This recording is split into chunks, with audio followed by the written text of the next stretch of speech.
X-ray is 3-6. We're moving around the east side of the camp right now. High in Afghanistan's Hindu Kush mountains, Lieutenant Alex Newsom leads his platoon 10 feet outside the wire, moving up the trail over. on a hunt for Taliban and Al-Qaeda. You okay? The air is thin, the peaks so steep the soldiers struggle under heavy body armor, weapons and ammunition. Less than 15 miles from the border with Pakistan, Newsom and his men are at the far edge of the war on terror. The only way to get anything done effectively up here is from the high ground. Down there on the road by the river, you're just the target. Get your rifle. Put your hand up. Their tiny base, surrounded by mountains, They got one on top of the building right here too. is a magnet for insurgent attacks, hit regularly by rocket and sniper fire. They are so remote, they can only be resupplied by helicopter. Ammunition competes with food. Soldiers get only 2 cooked meals a day. They've never had their full ration of ammunition, and their Humvees are lighter, with less armour, because the helicopters can't carry the heavier version, making them more vulnerable to attack.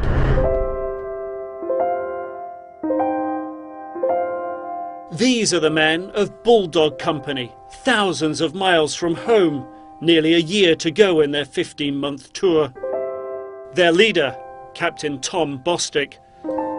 He is a take charge kind of guy, and definitely the kind of man that a lot of us saw as invincible.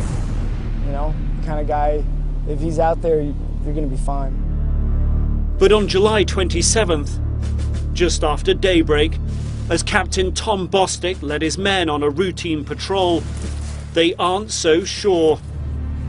I was feeling kind of apprehensive that day. Sergeant Wilson has a bad feeling as they head 8 miles from their base to the tiny village of Surat-Calais, a few scattered huts next to a fast river in a narrow and steep-sided valley. Part of our mission, a subtask, was to go into the village of Surat-Calais and conduct a village assessment, basically talk to all of the elders. The other part of their mission, to check out intel reports that insurgents were planning an attack. We heard that there was something like 100 fighters, just to the southwest. Bostic and his men set up a stakeout, placing 40 US and 30 Afghan National Army A&A soldiers strategically around the village. Newsom stands by with a quick reaction force of 15 more soldiers. But soon they learn their enemy is dug into the mountains too. Within 30 minutes of actually leaving Surat-Calais, the first actual round was fired. It was awfully quick. You heard them being shot at you, but you had no idea where they were.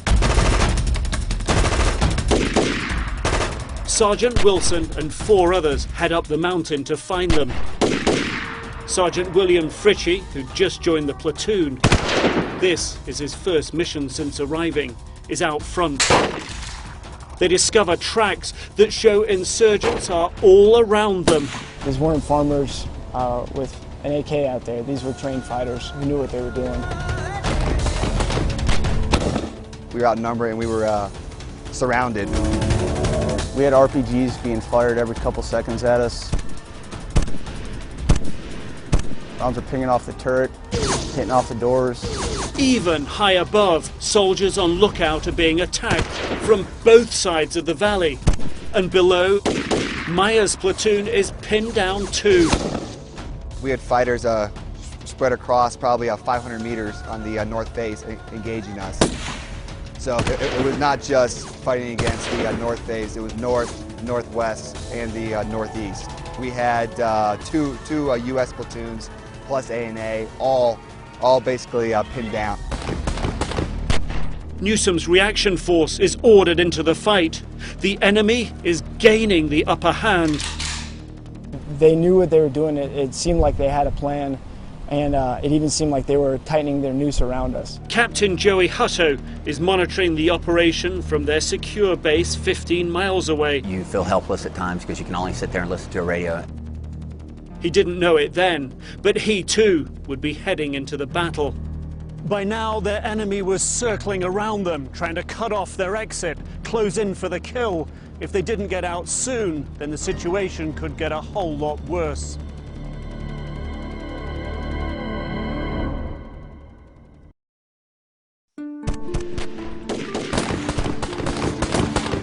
The shooting comes from everywhere. Captain Tom Bostic and his men are being fired on from every direction. We had fighters to the north, to the south, to the east, and to the west. Sergeant Wilson's squad is higher up the mountain, but is also taking fire and trying to make its way down to safety. They almost run into insurgents dressed as Afghan army soldiers. I come up on 3 guys in a cave. They're about 15 meters away. I almost yelled out, "Hey, A&A," and then I just kind of stopped because I just was like, wait a minute. These guys aren't looking in my direction. If they were pulling security, they'd be looking at me the way they should be. They're paying attention to the guys on the road. These are bad guys. We need to kill them. So we took those 3 guys down. An hour and a half into the battle, they know they need help. Air support comes to their rescue. And at that point, 2 big 500-pound bombs got dropped. I heard the bomb coming in and it hit and it just rocked my world. Like, you know, I went deaf. As they get up, another insurgent appears. That was when Sergeant Frishy got shot. It was like two rounds. Yeah, he was right in front of me. I saw him get hit, and it was kind of unreal at the moment. To me, that was the first time I had really seen death. The men have no time to mourn. They are under attack. When I was up there, I had this horrible feeling because I was like, you're trained and trained and trained, never leave a guy behind. And here you are in the situation where your choices are to leave a guy behind or to die with him. They choose to move. Down in the valley, Newsom's quick reaction force makes it in and takes fire. They swarmed us, and I was engaging a target. It was a 360 ambush. The men suddenly realize their company commander, Captain Bostic, hasn't been heard on the radio. They continue the firefight. At the same time, they begin a search. When they find him, he's dead. As we were putting his body in, it really hit me the hardest. You know, oh, what do we do? But we had the situation under control.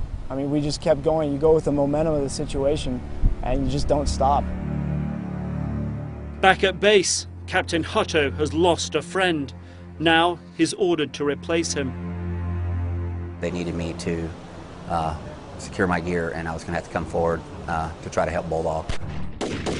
Bulldawg is running out of ammunition. A helicopter stands ready. They had went black on ammo, meaning they were critically low on ammo. And now the valley is a kill zone.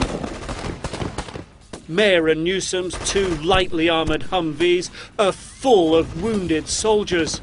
I was scared like everyone else was out there. We had soldiers, you know, getting shot or getting blown up. I mean, it was just happening probably, you know, one guy a minute was getting hit. Every time we tried to move, there was another person shot. It got so bad, I had 8 casualties in my vehicle. Their only escape, to hide behind their Humvees. It was a real helpless feeling because you're just kind of out there in the open. And I just kind of accepted it. I'm just waiting to get shot, basically. I rode about 200 meters, and that's when stuff really started to get bad. We took a whole bunch of casualties. They pounded us with RPGs. But with Newsom's quick reaction force adding crucial firepower and air support preventing the insurgents from advancing, the soldiers in their Humvees gradually back out of the valley, still taking fire from all sides. 7 hours after the first shots were fired, Bulldawg makes it out.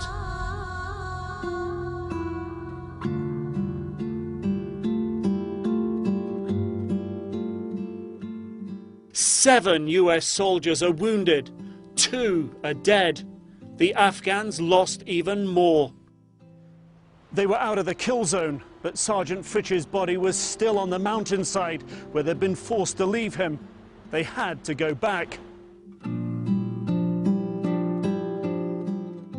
They go back in on foot. The insurgents now gone. It was real humbling too when we had found Sergeant Fritsch's body. He was laying down where he had been killed and his arms were like this across his chest. You know, I totally expected his body to be gone, and it just kind of shows that there is humanity on both sides. Bulldawg Company held together despite the heavy losses. But the troop as a whole, it would have been easy for them to collapse. I think due to Tom's leadership, he had built a dynasty here. Every platoon leader and platoon sergeant understood their mission. They continued with their mission. They knew exactly what they had to do. Their commanding officers called them heroes, but these soldiers say they were just looking out for each other. I don't feel like a hero. I just feel like I was there, I got put in a bad place, and I got out of it the best I could. But there is frustration. Without enough resources, they feel forgotten and hope their brothers' lives won't be. You get forgotten up here, it seems like. This place, I mean, I don't even think people know this place exists, you know. Until someone has come out here, seen this terrain, and been in some of these type firefights, you will never understand what these soldiers are trying to express. They've been sent to the front line in the war on terror. Good to go? Appreciate it. Yeah. They have enough manpower and weaponry for most of them to survive, but not all of them, and not enough to win. Nick Robertson, CNN, Forward Operating Base Keating, Afghanistan.